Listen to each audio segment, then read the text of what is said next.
semuanya, perkenalkan nama saya Rini Agustin dengan NIM K54233076 dari Pendidikan Geografi FKUP UNS. Di video kali ini, aku bakalan menjelaskan tentang perbedaan sekolah pendidikan inklusi dan pendidikan khusus yang ada di Indonesia. Sebelum masuk ke materi, aku bakalan menjelaskan tentang apa itu pendidikan inklusi dan pendidikan khusus.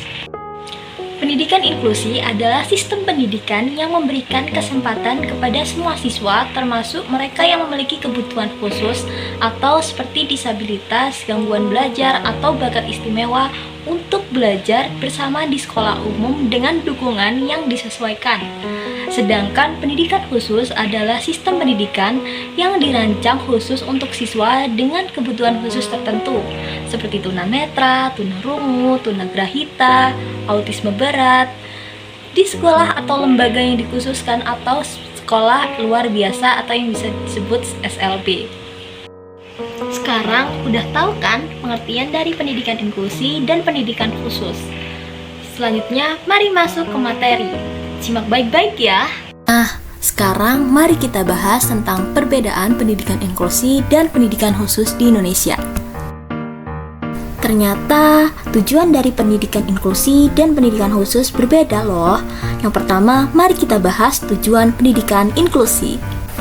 Nah, tujuan pendidikan inklusi adalah memberikan kesempatan yang seluas-luasnya kepada semua peserta didik yang memiliki kelainan fisik, emosional, mental, dan sosial atau memiliki potensi kecerdasan dan bakat istimewa untuk memperoleh pendidikan yang bermutu sesuai dengan kebutuhan dan kemampuannya, mewujudkan penyelenggaraan pendidikan yang menghargai keanekaragaman dan tidak diskriminatif bagi semua peserta didik.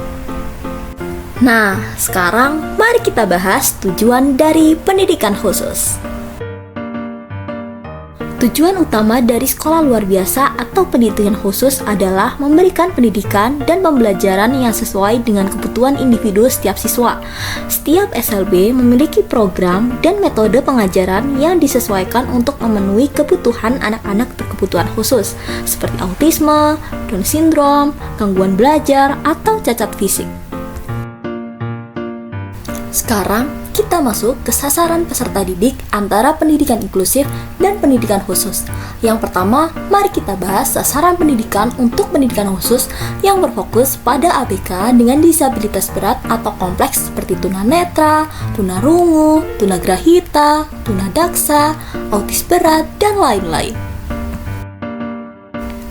Sedangkan sasaran peserta didik untuk pendidikan inklusif adalah untuk ABK dengan disabilitas ringan atau sedang yang dapat beradaptasi di sekolah reguler seperti disleksia, ADHD, tunadaksa ringan, dan lain-lain. Ternyata kurikulum antara pendidikan inklusif dan pendidikan khusus berbeda loh. Pada pendidikan inklusif dapat menggunakan beberapa kurikulum, seperti kurikulum reguler dengan modifikasi dan kurikulum program pembelajaran individual. Sedangkan pada pendidikan khusus menggunakan kurikulum segregasi, yaitu kurikulum yang memisahkan anak kebutuhan khusus atau ABK dari anak normal dalam layanan pendidikan. Hal tersebut dikarenakan kekhawatiran terhadap kemampuan ABK untuk belajar bersama anak normal, serta ABK membutuhkan layanan pendidikan dengan metode yang berbeda.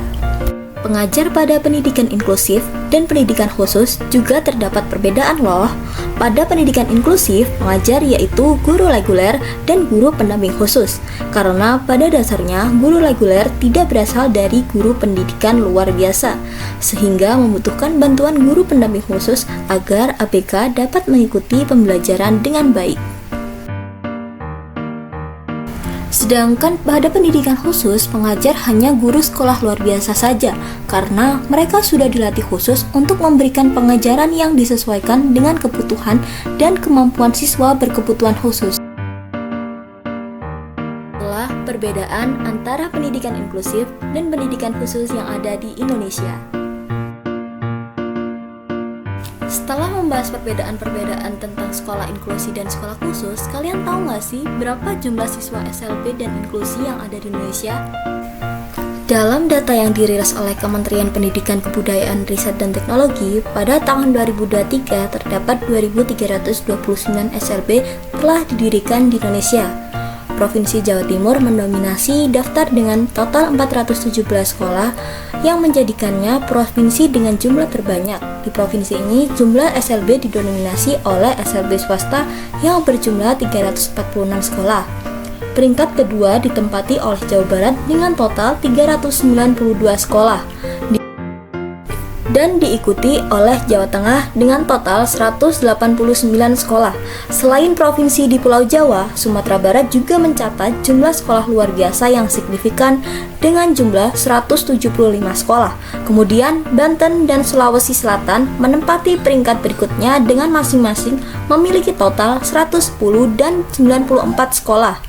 Peningkatan jumlah sekolah luar biasa di berbagai provinsi mencerminkan upaya nyata untuk memberikan pendidikan inklusif yang merata di seluruh Indonesia. Namun, tantangan dalam meningkatkan kualitas pendidikan inklusif dan memperluas jangkauannya masih perlu diatasi.